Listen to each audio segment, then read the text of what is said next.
What if I told you that the reason you feel unseen and unheard in your relationships has nothing to do with what you achieve and everything to do with the voice you silence? Meet Melissa D. White, global speaker, communication strategist, and the woman who built a movement on one central truth. Your voice is the root of your identity. But here's what makes Melissa's story so relatable. She didn't just figure out how to command a room of 700,000 people. She realized the same voice she activated on stage was the one she was silencing in love. She spent years playing small, hiding her success, and minimizing her presence because she was afraid of being too much, too busy, too successful, too intimidating. She allowed a great man to walk away because she couldn't articulate her need for partnership until she had a revelation. That fear of appearing too much was costing her. These are your executed lessons in love. The same mastery that you've been dreaming of. Accountability, growth, the long-term play. You've been practicing for this every single. Glad to have you here, Melissa. Well, thank you so much. I'm honored. I'm excited that you invited me. All right, we're gonna jump right into the questions. And I did some digging. I did some little research on you and your whole brand. I'm fascinated by your whole brand. It's activate your voice. Very, very powerful. And you help people to be seen and heard at work and in the world. So can you walk me through your process when someone comes to you and they're hiding, they're playing small, they're not speaking up? How do you actually activate them? What's the first thing you do? Well, the first thing is we start with identity because oftentimes how we show up is a reflection of who we believe we are or who we think we're not. So some people may tell themselves, I'm shy. And it's really not that you're shy. You have subscribed to or believe the identity that someone else put on you, whether it was your parents or at school or growing up, and that stuck with you. And so I start there with identity.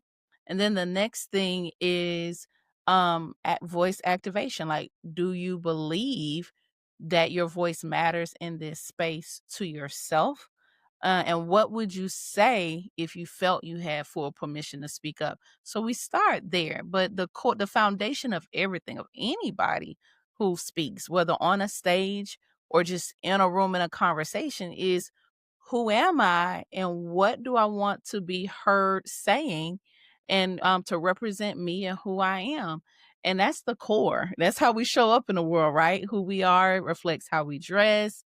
It reflects, the rooms we go into, the opportunities we say yes to. So when I say activating voices, it's really activating identity so that the voice that comes out is truly yours and not an echo of somebody else's. I love that.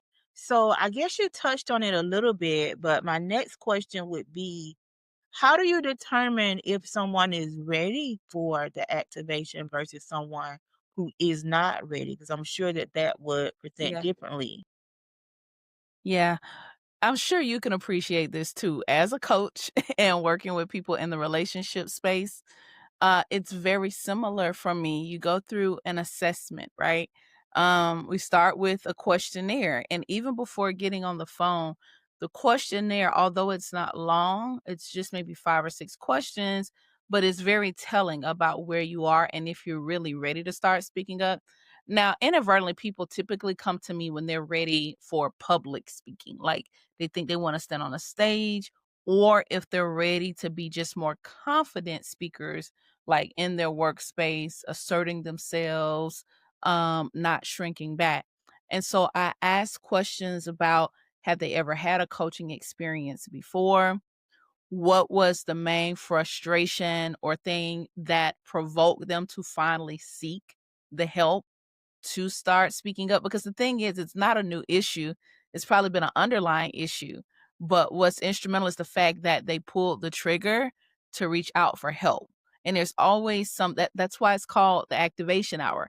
There's some activation, some moment where you said enough is enough. And I always like to know what that is because that's what's going to motivate you as we go through our process in coaching. And then I ask about them understanding the coaching experience. And I said, I'm sure you know and appreciate this. You have to be coachable.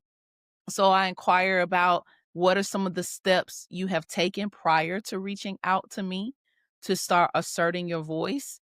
What are some of the missed opportunities of being quiet? Like what has it cost you by being quiet? And all of the things in this questionnaire are motivators that I use as a coach because I'm not coaching you from a place of what I think or what I want. I know what I want. I know where I stand. I coach from a place is what is it that you want? And if you can't articulate that yet, then you might not be ready. Like I refer people to some mindset coaches that hey, maybe they need to do some mindset work first before they go into being ready to speak because you have to be very self-aware and ready. So it's a process.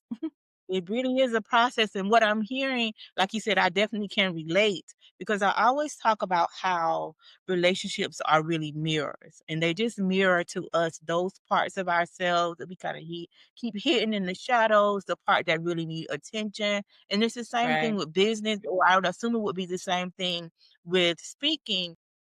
That process can get uncomfortable, and I always tell new clients, "Hey, you're my client, I'm your coach, I'm not your friend. And at some point, you're not going to like me. And I'm okay with that as long as you like Yes. you, we get you to where you need to be. And I understand it's a delicate approach that you have to take and you kind of have to tailor it to the person. But I understand that process. And again, yeah, you're right. It all goes back to their identity and who they think they are. And sometimes even in our big ages, we got to go back to the beginning and kind of peel back some of those layers and get back to the core because you've always been who you were before the world taught you otherwise, before life taught you otherwise, before circumstances and love taught you otherwise. You've always been who you were. Sometimes you just need a little bit of reminding. So I love that. I Mhm. love that process. So you talked about your journey of going from an overlooked woman executive to a global voice speaking to 700,000 people. Now that's a big elevation. That's a massive transformation. What was It the is turning massive. point for you? Like what had to shift internally before the external shift could happen? I imagine it's kind of reflective of the process you have to take your clients through now. Yeah, there's nothing that I want my clients through that I didn't already go through. As a matter of fact, the program was customized by my own life experiences. And I would even pray and ask God, like, why am I down this path? Like, I really didn't choose this about like helping people find their voice. And as I sat with and doing my own soul work, my own personal development work, it came down to everything I just said. I w I was uncomfortable being overlooked, not even just in corporate spaces. I think the corporate spaces just highlighted what was there that I needed to address and deal with. You said a moment ago, like, even at our big ages dealing with these things. And I think this is actually the perfect age. If you're someone who's middle age or just you feeling like you're at the top of your career. I mean, after all, we're talking about executive, conversations with love, right? And it's like after you've checked all the boxes, after you've gotten all the promotions, after you're sitting at all the tables you work so hard for, and it's you see yourself. You just said it best. Relationships are a mirror. They hold up to you the things you don't want to see or address.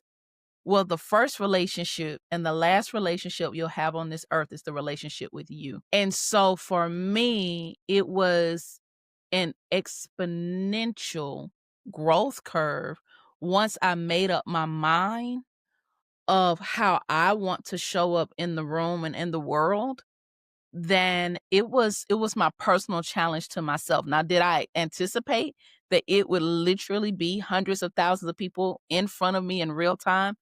No, but I just believe that's how God works. When you take the first step and you do the work and say eyes have not seen, ears have not heard, literally the big dream or the big idea you have for yourself, when you are ready to show up it will show up and meet you in a massive way. And that's how it happened. I did the work. I intentionally sought coaches that made me highly uncomfortable. Like I worked with some of the best speaking coaches in the world because I wanted to be the best. But here's what happened. It wasn't just about me speaking. It was about me being the person I needed to be to say what I needed to say. You get what I'm saying? So yeah, it was highly intentional. Like, I intentionally, traveled to different parts of the world, retreats. I invested in myself, and that's a part of it too. You know that you're coachable and you're ready for a change when you're gonna invest some time. It's gonna cost you some time. It may cost you some finances. It's gonna cost you, relationships and people that you entertain and they were comfortable with where you were, and now they're like, "Hey, you're moving different." It's like, "Yeah, I am." Because there's what I want requires different. And that's how it happened. I think I just had a made up mind. I got tired of being complacent when I'm like, this isn't me. And I was dumbing myself down to make other people comfortable. I was dumbing myself down in relationships because I was always told, oh, you're loud, you're opinionated, you're this, you're that. So I would be afraid of being big. I would be afraid of being opinionated. I would be afraid that my boldness made other people uncomfortable. But when I finally accepted that, then it was limitless. And the evidence of the limitless was 700,000 people. That there couldn't have been more tangible evidence, but I had to own my bigness. And I have to do that every day. You know how hard it is to not shrink? And the first person I have to do that with is the woman in the mirror. That's me. And that's how it happened. It was a mindset shift. Of it. I always tell my clients that, the most important relationship you're ever going to have next to the creator is that woman, that relationship you have with that woman in the mirror. And as Mhm. long as you are taking actions to become the best version of that woman every day, then you're on the right path. And you're right. It just takes that made up mind, like you said, to take that first step. So you Mhm. said that when you were overlooked, you felt like you were invisible. So were you actually invisible, or is that what you were telling yourself? It's what I was telling myself. We all walk around with a narrative. And I had to work on my own level of emotional self-awareness and emotional intelligence.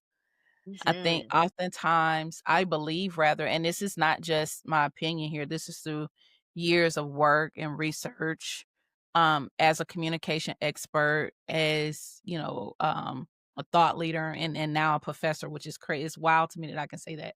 But it took really assessing. You have to ask yourself the hard questions and you have to give yourself the honest answers. Sometimes some of us are intuitive enough to do it on our own. Some of us need some guidance, whether that's through therapy, coaches, people who are equipped to pull that out of you. But the commitment is still radical honesty.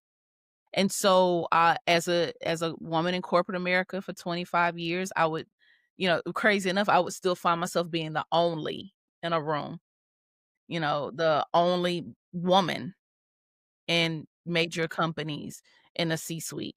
I would find myself being the only person of color, Black woman. I would find myself maybe being the only in some cases, just the only, whatever capacity that looks like for you. And so what happens is if you're raised with certain stigmas or in a certain environment, it'll trick you into thinking, well, this is how they think about me, or this is how other people feel about me. And you have to ask yourself, what about them made you feel that way? Did they say something? Was there a stereotype? Was there a look, a glance, or whatever? And then tell yourself the truth. Like, is it really them, or is this a limitation I put on myself? And what am I going to do about it? Then I had to ask myself, if it is true that this is how they feel, is it harming them or is it harming me by being quiet? Because other people will go on and advance their careers and live their lives and get the promotions and the opportunities. And I tell my students all the time, and I live by this, the best communicator always wins. And I observed when I was in rooms, and not, you think back in class, right? Not even corporately or executive speech. as a student just growing up in school, it wasn't the most talented kid that won, was it? It was the one that spoke up. It was the Mhm. one they didn't even have to have straight A's. They didn't have to be the most studious. It was the kid in the room that knew what they wanted, that commanded attention, that raised their hand, that volunteered for things, that had opportunities open to them, or that got the attention of the teacher, or got the promotion, or won class president, or whatever. It was not the most talented person. And I just got tired of being full of talent but invisible with with who I am. So what good is it to be uber talented but quiet about your talent? It didn't match, and I didn't want to live like that anymore. Yeah. Especially as a Christian, and we're taught this. I think that what we're taught about humility is not what real humility is. There's this fake humility, and there is no, you're serving no one a purpose by humbling yourself in that way and dumbing down yourself in that way. And you said something so powerful. You said that it's the most vocal one, not necessarily the most talented one. And I think that that also applies to business too, because Oh, the yeah. ones that are out here winning are not necessarily, and I'm here, I look, we were talking about before we started recording about all of these relationship podcasts and stuff, the loudest people, and they're saying the most insane or the most basic advice, and you start to think, wait a minute, what am I doing here? And I thought, okay, I know what I'm talking about. And I know that this stuff works. What do I need to do to make sure that the people who need to hear me can hear me? And like I told you, this is a last ditch effort. Like, okay, Lord, I know what you told me to do. This isn't working. It feels like I'm just, on the hamster wheel.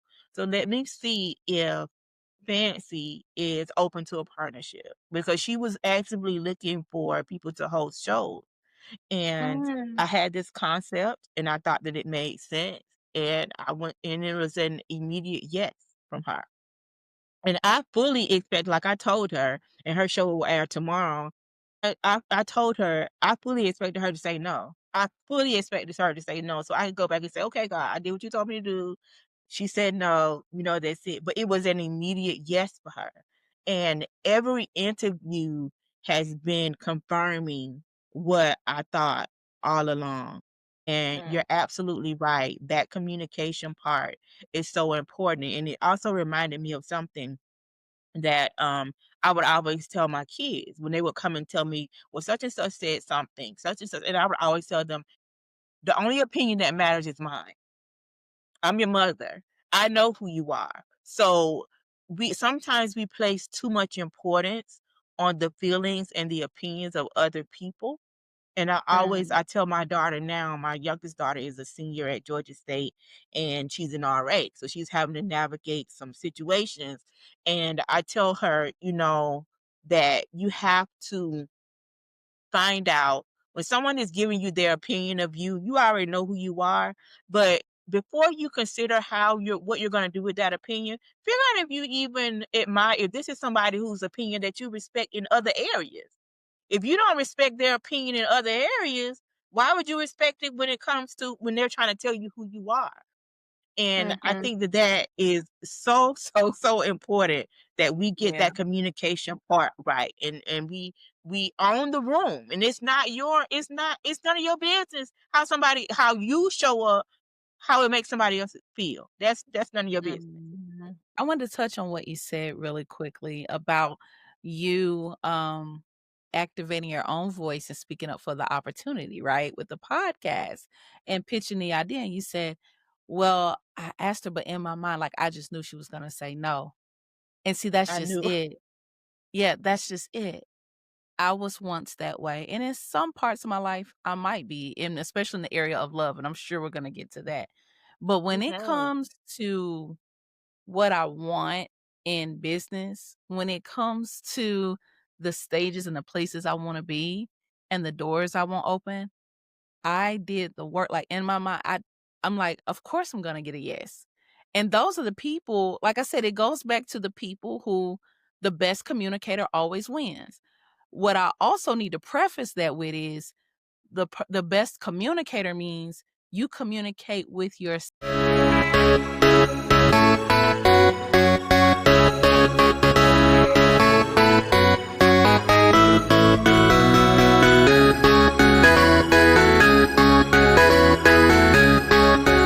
self way more than you communicate with anybody else. So what matters is what you're saying to you in your head all day long before you can even open your mouth to talk to other people. Like I've already assumed a yes for every opportunity because I'm equipped, prepared, competent, and capable. And the same with you. So that's an opportunity. So not to coach you, but I was just like, sis, I've seen I you. I've welcome all seen the coaching. platforms. Yeah. Like I've seen how you're moving. I've sat in sessions with you. And what I was thinking about you today as I was praying and preparing for our conversation. I just wanted to share this. I thought back to our vision board session. I want to say it may have been January 2024. It wasn't January this year. It was like Oh, that time goes by so yeah, fast, right? it's And been a I while. remember one of the exercises was to envision your future self. And you envisioned yourself doing this then. That came back to me as I was driving today. And I Forgot about felt that. You're I absolutely didn't right. the Lord brought that back to my remembrance. That way, when she sat in that session with you, I said, "Hey, I want you to introduce your future self." We did visualization. And then I said, "Okay, think about the room you're in. Think about what you're doing. What's your platform? What's your stage?" And I talked about your virtual stage. And you introduce yourself of having that talk show. And even though that was January 2024, here we are as it stands at the date of this podcast of our conversation, November 2025. God heard you. So you see how Yes, important that communication was in that moment? You was. communicated to yourself. Your mind didn't forget. Your soul didn't forget. God didn't forget. And here You we did. are I today Oh my because you God, I'm said surprised something you even out of your remember mouth. that. I forgot that.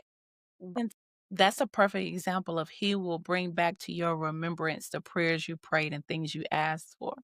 Because he said, if you ask it in my name, and you did, it was like I saw a spark that day. But look how he took that spark and grew it as you put your hands to the work by faith. Like you said, hey, this is my last effort. I'm going to try. That was by faith. It was like It something, was. your spirit didn't forget you said that. And I want to also say this to you. um you talk about executive relationships. Here it was, Joseph was a dreamer promoted to, a prime minister, to an executive position over a land, but his separation cost him prison, punishment. It cost him all sorts of things. That by the time he had got it has separated him from his family and his brothers he loved. It separated him from people. There were people who made promises to him and forgot him when they got in position. He went through a lot. But by Yeah. the time he had got to the place of promise, he didn't look the same. So when his father and his brothers came before him, they didn't even recognize him. So what does that say? Mhm. Even in the word, when it says he prepares a table before you in the presence of your enemy, that's a guarantee that those that you are out of relationship with, will have to come back one way or another and witness you at your table, or they'll have to witness you in your position. Whether they acknowledge it or not, that's on them. But God will always let them see it, not to glow or anything like that, but it's to give him glory. It's to give him glory. That, hey, the separation was purposeful to put me in position, but it's also to show them the power of God. So just know you in good company, girl. You are in such good company.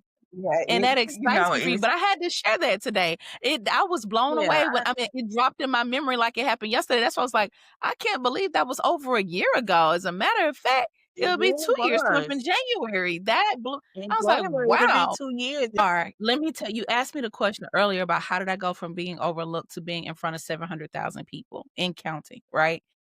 It happened. Imma tell you the exact moment, and I hope this encourages what you're doing on this platform because you are truly building it in excellence, and I'm sure your audience sees it. We see you. We see it. For me, I the hope you shift do. happened. I was so afraid to show up online. Like, I could go live on Instagram, Facebook, any of that, and it was LinkedIn, and it's gonna sound crazy, but it's true.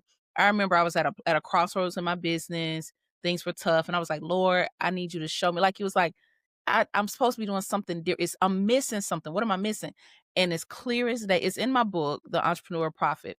And I was praying. I pray over my business. I pray over my clients. And I'm like, "What am I missing?" And as clear as you and I are talking, I heard LinkedIn. And I was like, literally, you know how you had that kind of prayer where you on the floor and you snotting, crying, and all that? I heard LinkedIn and I was like, "What?" Them tears right up. I got up. I was like, "You gotta be kidding me." The next day, the same way that you and I are looking at each other, having this conversation, another coach friend of mine in Chicago, same background, same office, she looks at me, she says, "Friend, everything about what you're doing looks like $1 million. Why are you not going live on LinkedIn?" When she said that, I was like, "Girl, get out my business." And that day, I went live for the first time, and I talked about overcoming workplace trauma. I went live for the first time on LinkedIn, to be specific. Like I said, I didn't have I was very comfortable with Facebook because it's like, "Oh, that's friends and family." I was Your comfortable with family, yeah. Instagram. That's my friends. LinkedIn, no, that was the place I had to face the people that had rejected me. LinkedIn was the place I had to face the people I once sat in boardrooms with on my corporate job. That was the place where I had like it was the place where I had to face what I was afraid of. And when I did that, do you know, by me going live and doing a series of lives, like how you're doing your platform now on LinkedIn, that's how I got noticed and invited to speak to India in front of over 700,000 people. It was because I showed That was the up, move. like you said, like I feel like I'm And you were talking into the obedient. void. Yeah, You it were will feel like I'm obedient though, because talking you into could the have said, void. because when you Yeah. say LinkedIn, we misinterpret it or we kind of blow it off like, well, he didn't say that. No, that's exactly what he said. That's his. Wow, I'm glad that you took that first step, and I know you will. I'm very glad, and I hope that encourages you. And I'm feeling a bit of a check too in my spirit as I'm telling you this story, because it was that same trip to India where I was speaking, and I thought about this. I told you I've really been praying and preparing because I was excited for our conversation.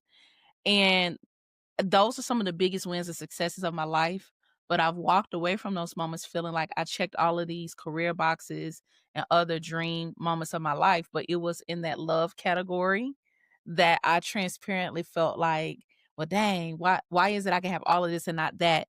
And I had a coach friend ask me on that very same trip. He said, "I've seen you like dominate the stage. Like you literally have built a global platform." He said, "Why don't you address love and relationships the same way you plan, the same way you were intentional to get yourself uncomfortable, the same way you went and got the coaches and the team and people to tell you the truth and work on yourself.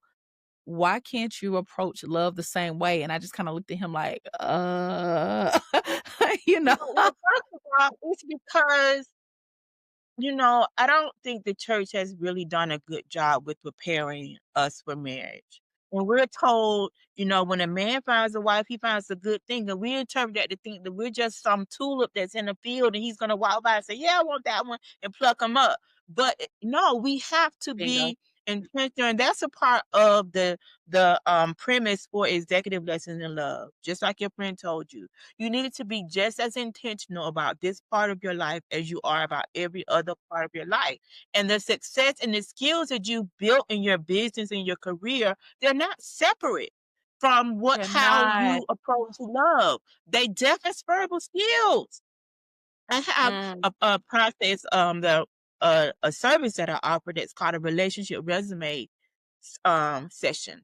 And we go through and we analyze your past relationships and we come up with the whole resume for you. And you have a plan, a 90-day action plan. Because most of the time when I talk to women, they say they want to be married, they want a husband, they want that. And I ask them where they're going.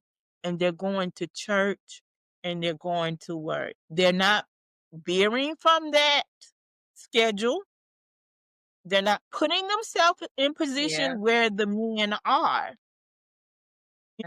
so that you can meet someone. So you're right. The premise of this show is about bringing that same intentionality to your love life. And it doesn't make you desperate or less of a woman or anything to be intentional about that part of your life as well.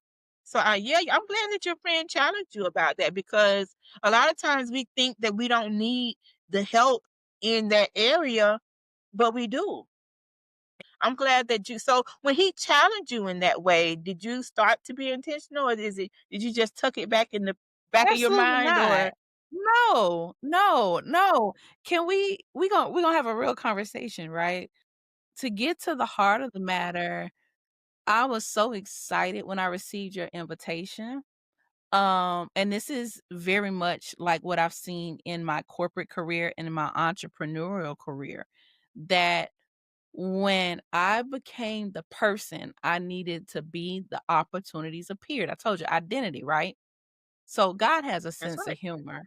How about so I don't know, you're not gonna read this in my resume, but I'm in ministry, and a part of the ministry I'm a part of in our churches, I've been over our singles ministry for going on 4 or 5 years now. Yeah. The irony is I did it kicking and screaming. I was like, "God, out of like, why? I don't even wanna be single. Why are we here? What are you doing?" And my pastor constantly reminds me that he's gonna do something in you while shepherding the unmarried adults in the ministry. Like, when I say I couldn't even stand the word single, I had to call it unmarried. I had to call it something else. And what God has done in my heart, because now it's not even about me.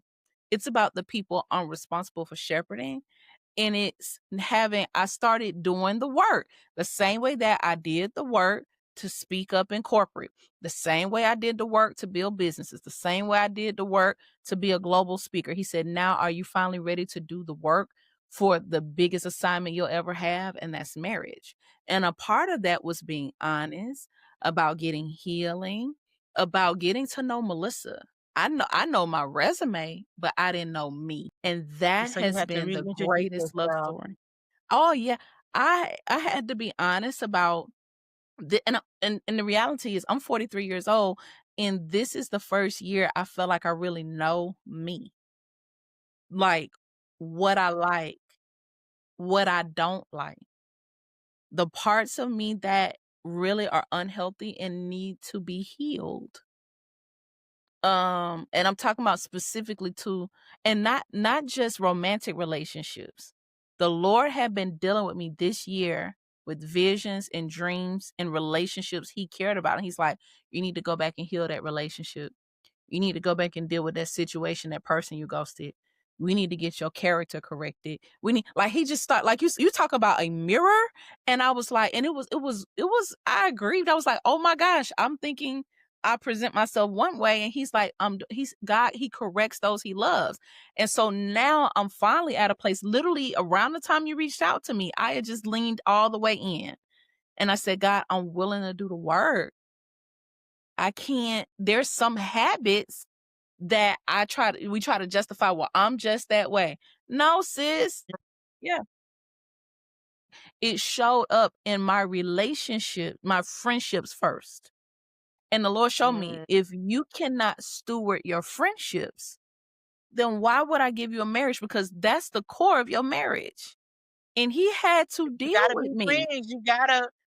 You have to you love each other, but you have to Yeah. at the end of the day, you have to like each other. And one of the things that I don't talk about this often, but Mhm.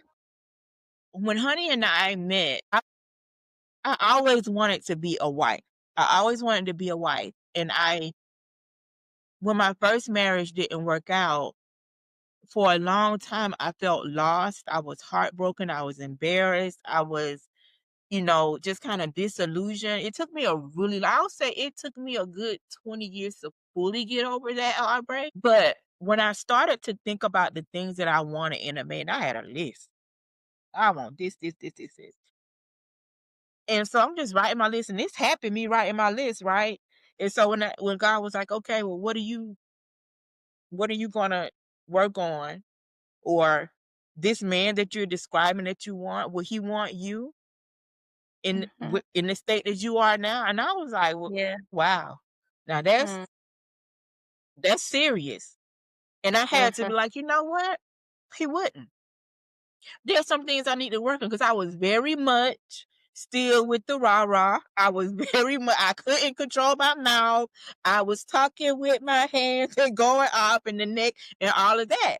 But Honey it was very much a grown man. He was not gonna be dealing with that. You said that earlier about the church not really equipping single people or just teaching us wrong, and you're absolutely right, and I'll be honest with you, for years, girl, it takes you talking to, like, my close sister's friends, I had sworn off dating, and I was like, "Dating ain't in the Bi" I was so I'm a again, I promised myself I would never come on a platform and not be 100% real. I was that girl that was, like, super religious, holy, holy, holy, like, nope, the Bible don't say nothing about dating, so I ain't dating. The Bible don't say that.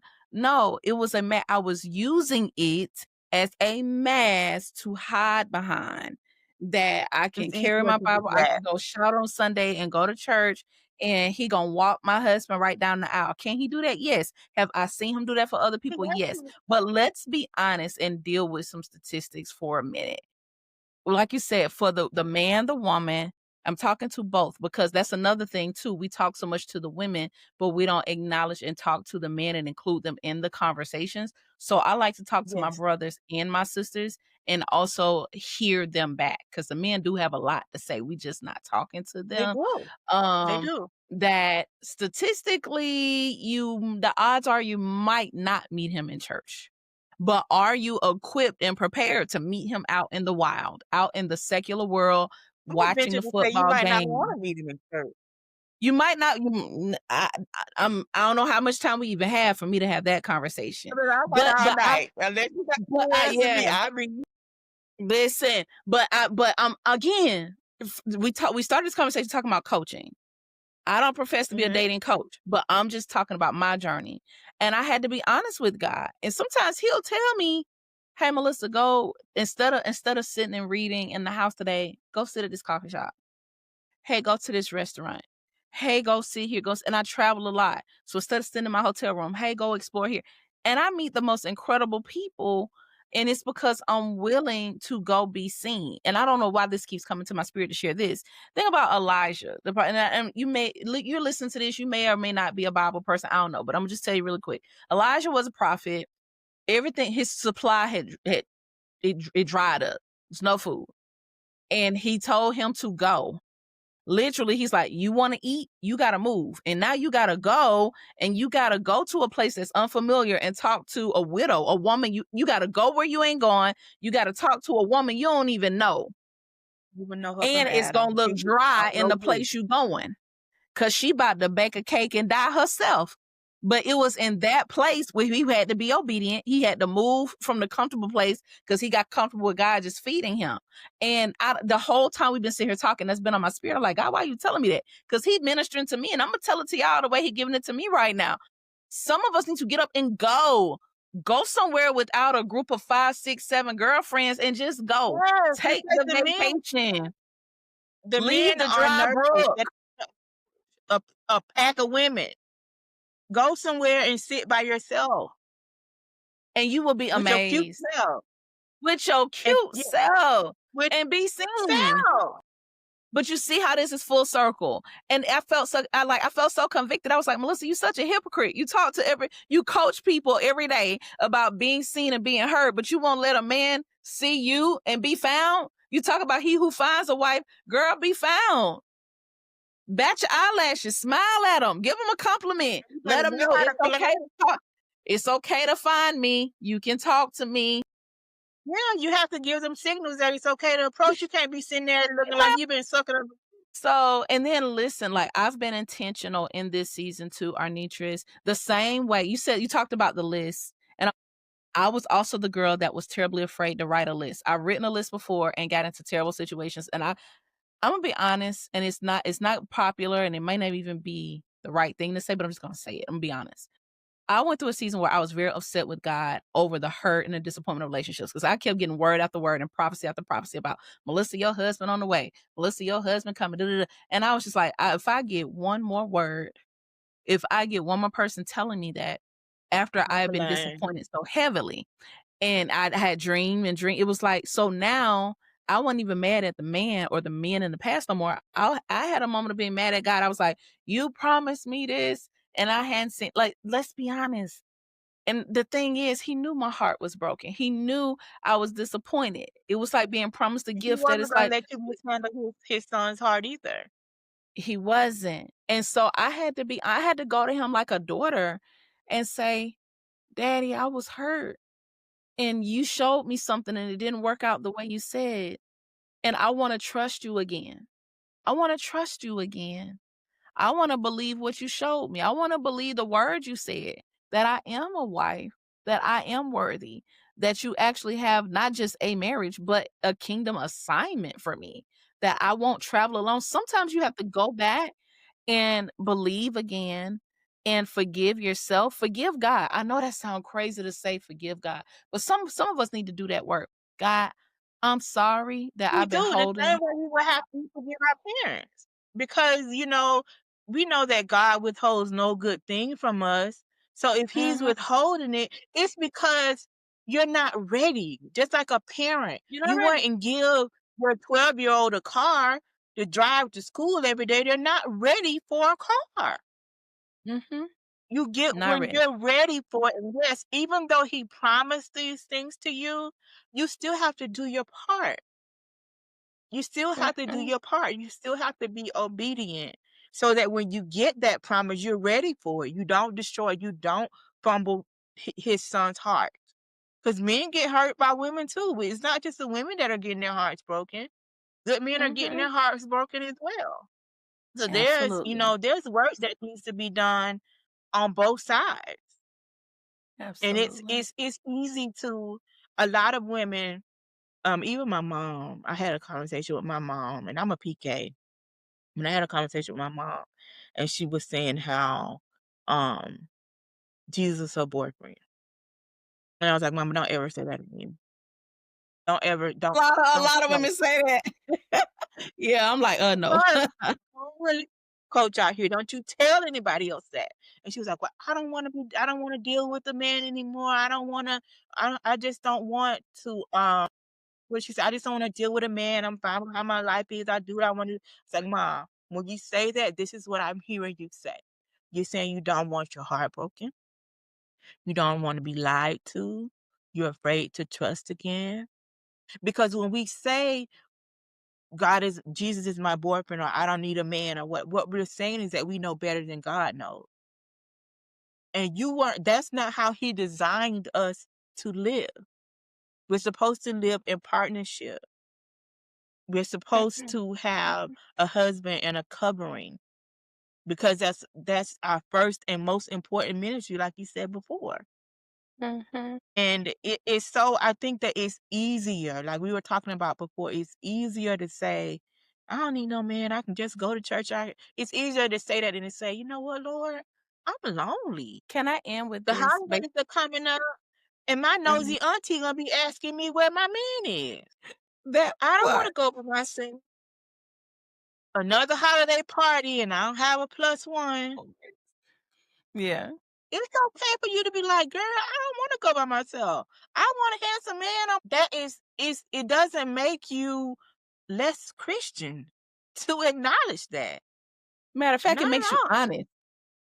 It It makes you does. honest. And we need to be honest. We need to be honest. There's no shame or blame in a natural desire for companionship. There's no shame or blame at all. But Melissa, we have talked about your work, and I want to play a game. Okay. And this game is called the activation. Here's Okay. how it works. I'm going to say a word, Mhm. and you just tell me the first thing that comes to mind. Don't overthink it, just whatever pops up first. You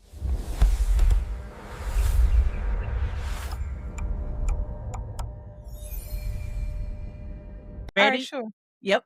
Number one, stage, Presence, youth, joy, voice, heard, writing, speaking, success, glory, intimidating, power, busy, rushing, need, mm, want, hiding, searching, potential, promise, execution, finish, commitment, yourself, desperation, anger, intentional, mm, fulfilled. love. Can I repeat a word? Mhm. Joy, And one more, Melissa. mm, peace. All right. Thank you. You All got right, I so like that let's game. have you like the game? Good. Everybody Yeah. gets a new game. Okay. So let's have a little bit of a mirror moment. So you're out Okay. here teaching young people to find their voice, stand in their power, show up fully. And then you told me that in relationships, you felt you couldn't share the full breadth of who you are. You were hiding your accomplishments and worried about seeming too busy or intimidating.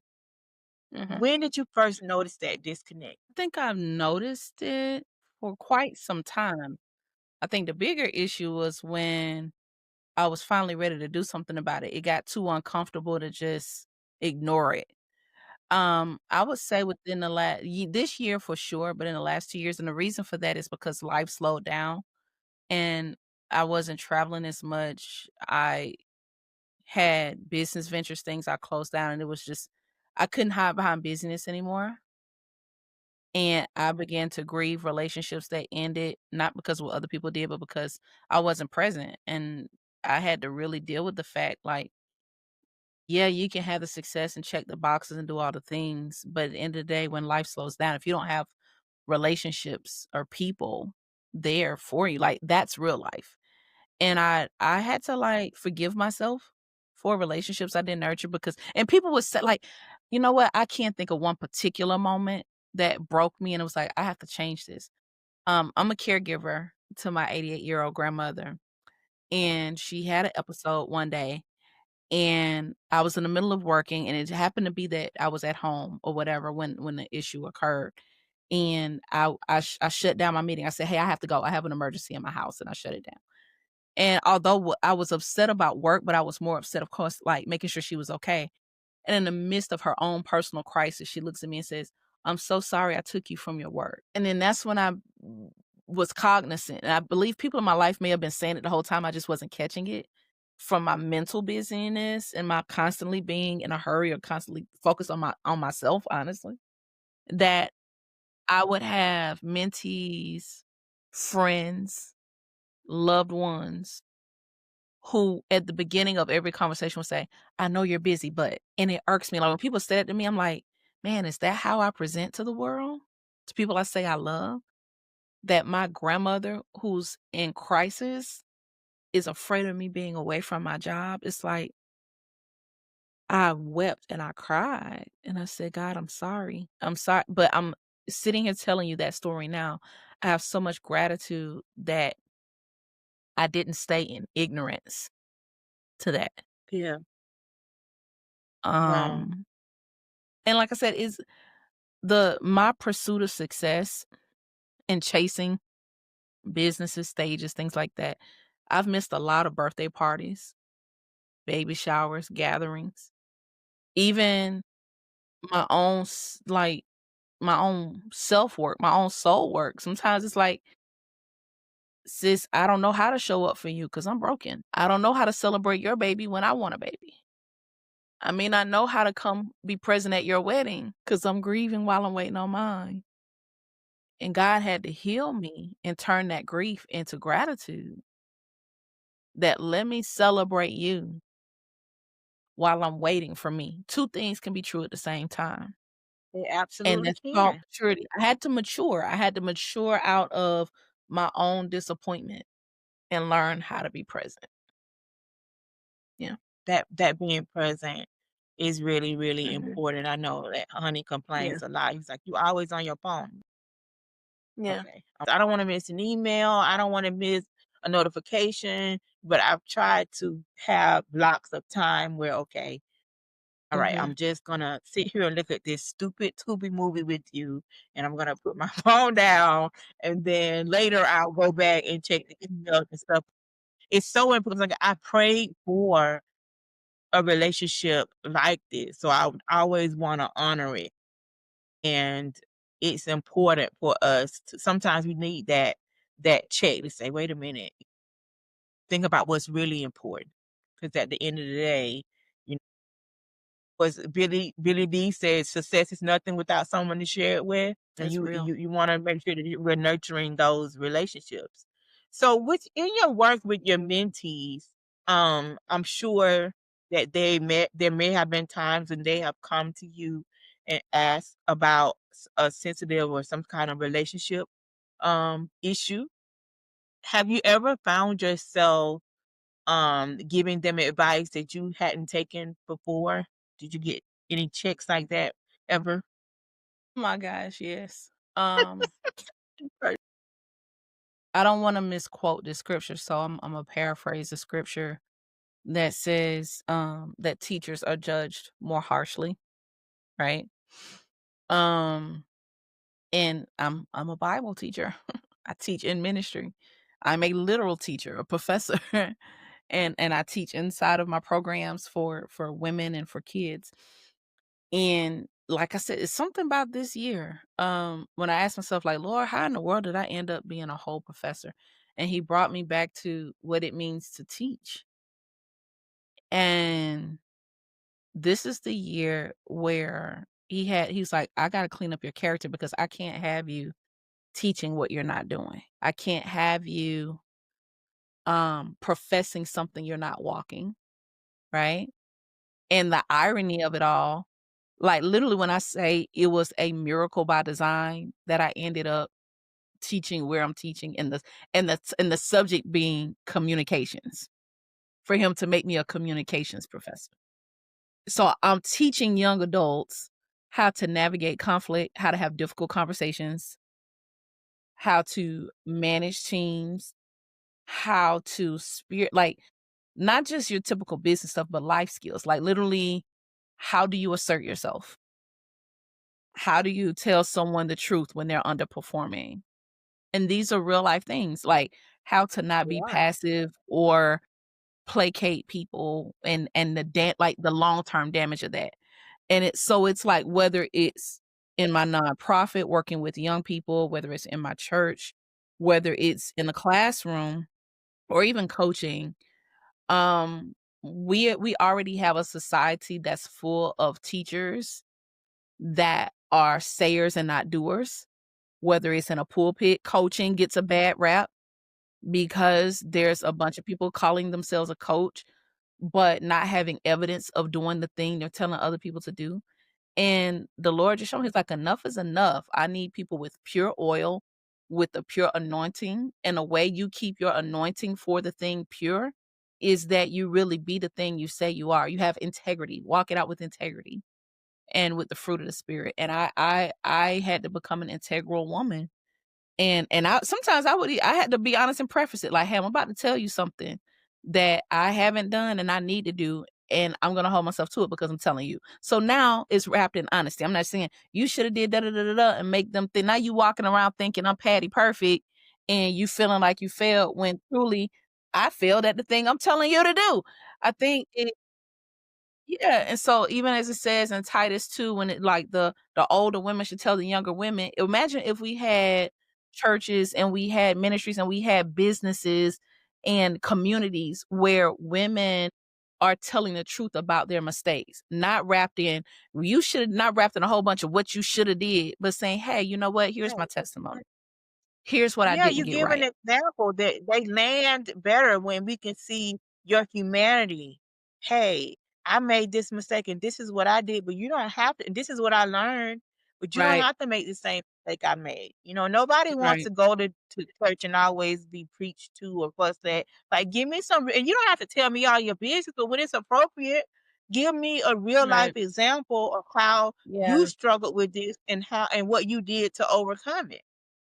Mhm. So when you're talking to your mentee and you had to say, "Hey, this is something that I probably need to do." Um, tell me why is it easier to advocate for someone else than it is for us sometimes when it comes to those sensitive situations? Because I know for me, even before I was a relationship coach, there was just certain things that my friends could tell me about their boyfriend or their husband and I was done with him. I mean, I wouldn't speak to him. I would, but I would be putting up with the same or worse. So Mhm. why is it easier for us to advocate for other people sometimes in relationships than it is for us to advocate for ourselves? Because it's harder to do the work on yourself than to criticize someone else. It's accountability. About 3 years ago, the Lord told me to stop coaching, and I have a whole highly successful coaching business, that I've had for 8 going on 9 years.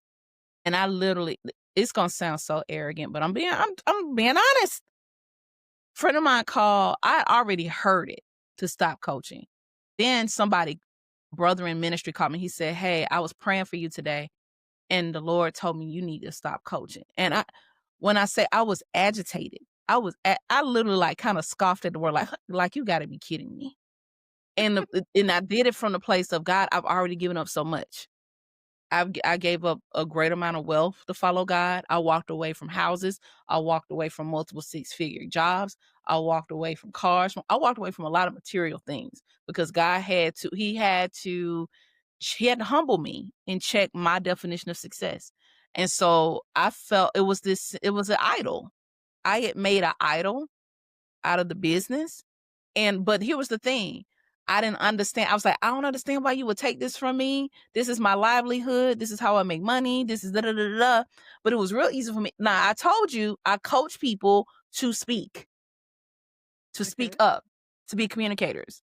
When I had character flaws where I wasn't speaking up, how I'm gonna coach you on your friendships and relationships and speaking up, but I'm shrinking back from opportunities? How am I gonna coach you when I'm ghosting friends and not being honest about offenses? How am I gonna coach you when I have undealt with emotional wounds and trauma and I'm not treating people right? So it didn't make sense at the time. It felt like a punishment. And so when you say, how is it easy to tell other people about themselves and not you? People do it every day, but it's out of integrity. Mhm. It's a Yeah, character flaw. It is inevitably flawed. The system is flawed that you have people practicing what the old folks used to do as I say, not as I do. And God is like, exactly. cut I'm it like, out. they used to tell me that all the time. I'm like, but how is that okay? Even as a It's kid, I'm like, not that don't okay. sound That's just it. It's not okay.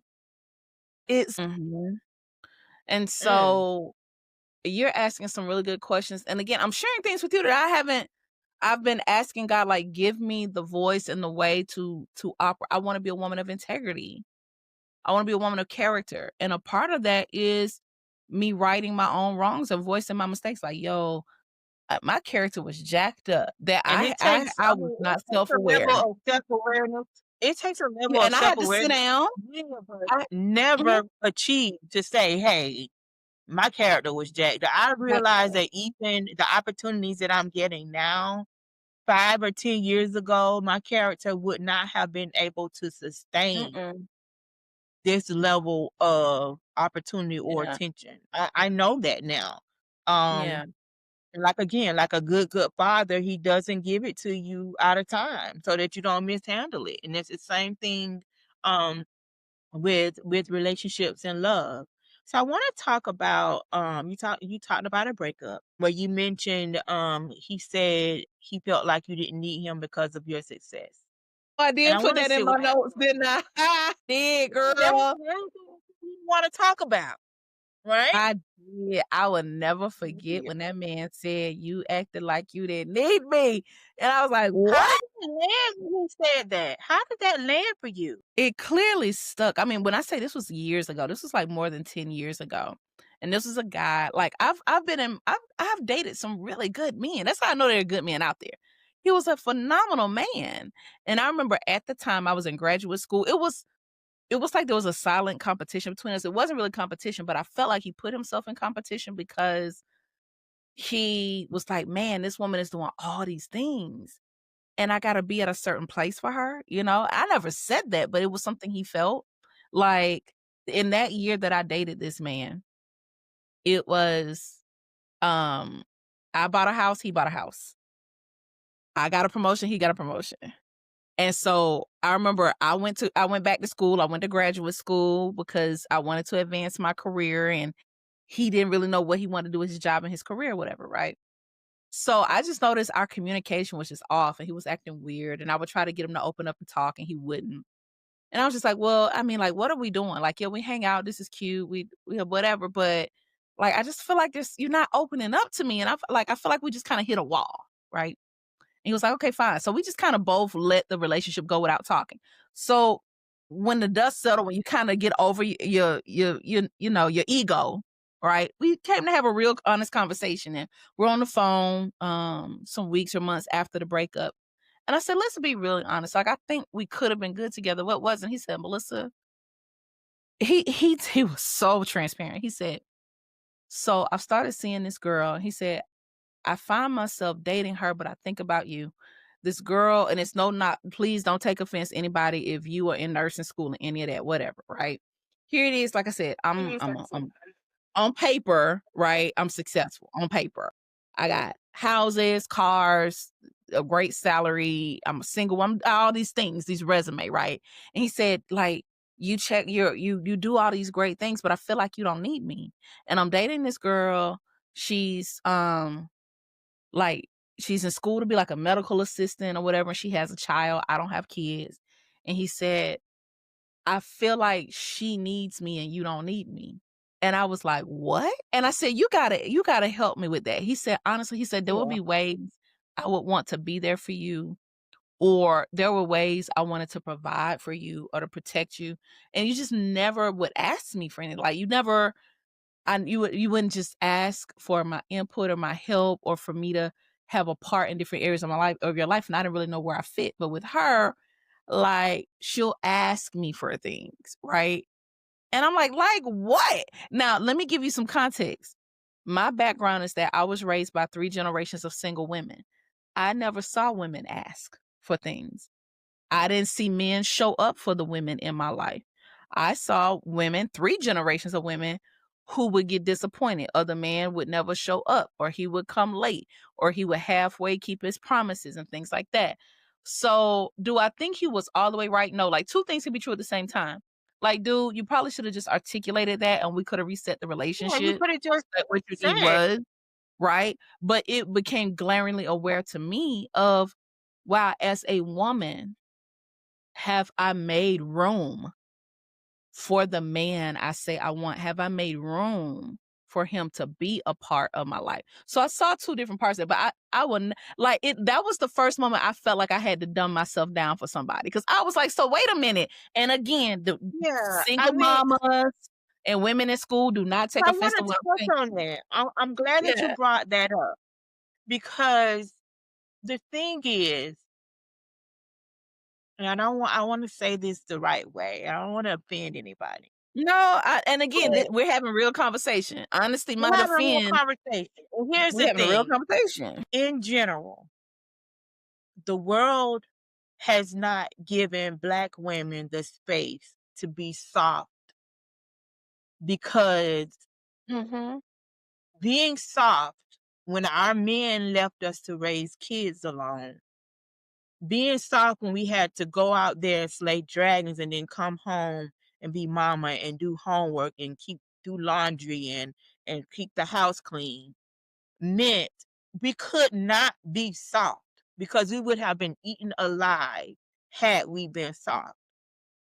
So then when we have a man that comes in, he wants to do this, it becomes almost like a tug of war because at that point where I'm tired and I want a man to come in and handle some things. Mhm. So I kind of see his point, but I Mhm. see yours as well, especially when you give me the context that you came from a single mother who had to do it all, and the men didn't show up and they didn't keep their promises. So, if without the evidence that that's what was possible in your life, you wouldn't necessarily automatically play this.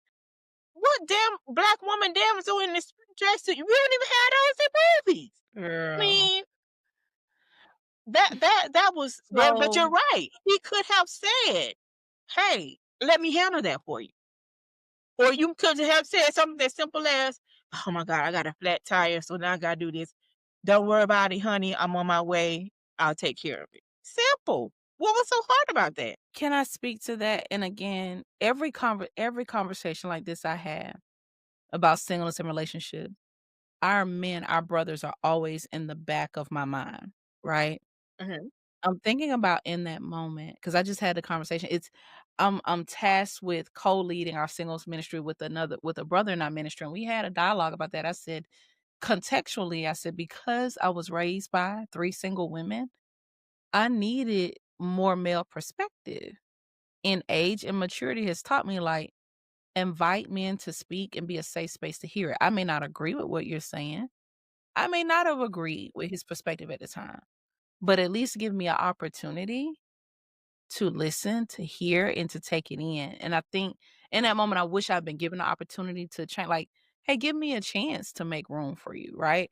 I think, 1, some men may have their own trauma of, "Well, she ain't gonna hear me no way," or, "I'm just gonna get cut off," or, "I don't have a voice in this." Our men, respectfully, don't always have a voice, and so I think you take a broken man and a broken woman who haven't found their voice. That goes back to identity. If you have had broken communication and your communication has been flawed with your mother or women as a boy, and as a woman, your communication has been broken with men as a girl, right? When you try to now put these 2 people together, you still can't see eye to eye because that boy is triggered and afraid to talk to a woman, and that girl is afraid and don't know how to navigate with men. We don't know how to reason together. It says in the Yeah, word, that's "How can something 2 that's come together not unless they taught. agree?" We don't know how to just talk, and we don't know how to just talk and say, "You know what? I really like you, I enjoy you, and I wanna spend more time with you, and here's a few things I need to continue enjoying that time." We're not taught to use our grown people words. We're not taught. We're We're not not. taught. I remember early on with Honey and I, when we would have, and I wouldn't necessarily say a difficult conversation, but maybe a little bit uncomfortable conversation. Uncomfortable. And I will Right. always tell him, "Your heart is safe with me. Your heart is safe with me. You can tell me how you You could tell. feel, and I am never going to weaponize your vulnerability against you." And I had Mhm, to say that and show him that I meant what I said over the course of time before he got comfortable to be mhm. able to say, "Hey, that hurt my feelings when you did that," or "That hurt my feelings when you said that." And I'm like, "Okay, I'll be mindful of that moving on." But you're right, we don't know how to talk to each other. We don't know how to resolve conflict, and it's it's important for our men to have that safe space to be open and honest about how they feel, and especially and knowing that it's not gonna be used against them later. No, I'm just grateful that you've created a safe place here where we can have these conversations. I don't know if you're gonna do an executive series for the men, but I do believe every time a woman is given a space, we need to give equal space to our men. And I wanna hear. I got to know. I got to I've know what the brothers feeling. I've been inviting them and they've not been receptive. They'll say, "Yeah," but then, I don't know if they think it's gonna be an ambush or what, but I've been inviting them because this is leading to a larger project that I have. And I need the men to make it work. But I have, if you're a man and you are watching this and you are interested in coming on and sharing your perspective, please, please, get in touch with us. We want to hear from you. It's not just for women. This is executive lessons in love, and that's for both men and for women. And you're right, we need to create spaces for our men to be heard. Your voices are important, and we need you. We need you. We want to end this battle of the sexes that we got going on. We need you. Yeah. Absolutely. Um, I would just wanted to say thank you for your obedience. Like, I'm so honored to be a part of the dream you had to do this. Like, it just excites me so much. And my prayers that anyone listening to this, that you get back to who you are and give yourself a voice and a chance. Put yourself out there in life and in love. So I'm doing it, and I promise you people do it every day. It is okay. You're gonna survive. Heal your heart, you know, heal those wounds and get back out there. Because trust me, I never thought I would be having this conversation. So thank you for giving me space to do that. Thank you for your yes. Thank you for coming on. Thank you. This has been Yeah. amazing. It has been an amazing conversation.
Welcome to Love Notes, the signature segment of Executive Lessons in Love, where we capture the wisdom from today's conversation.